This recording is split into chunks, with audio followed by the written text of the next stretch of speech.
የዛሬ የእሁድ ምሳችን ነው ማሳያችሁ። ዶሮ ሚል አሳን የሰራሁት በጣም ነው የሚጣፍጠው፣ ልስልስ ያለ ማለት ነው። አሰራሩን በጣም ቀላል ነው አሳያችኋለሁ። አሰላሙ አለይኩም፣ እንዴት ናችሁ? ሮያል ስፓይስስ ቅመሞች ልካልኝ ነበር። የሩዝ ቅመም አላት፣ የዶሮ የስጋ ፓፕሪካ፣ ከሪ፣ የሩዝ ቅመሞች አሏት። ለረመዳናችሁ እንግዲህ ከሷ ነው የምታዙ። መጀመሪያ አሳውን ለመቀመም 1 ሻይ ማንኪያ ፓፕሪካ አደረኩኝ።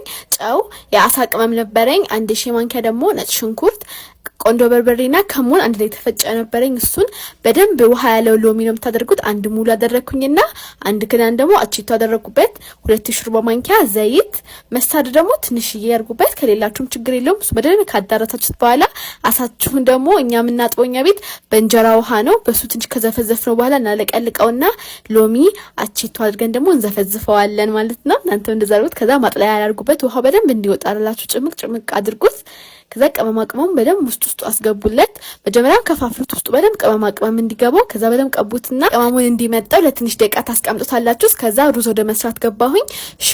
ነጭ ሽንኩርት ታቆላላላችሁ፣ ቀረፋ ምናምን አድርጋችሁ ከዛ ውሃ ትከድስበትና በደንብ ሲፈላ ሩዛችሁን ትጨምራላችሁ።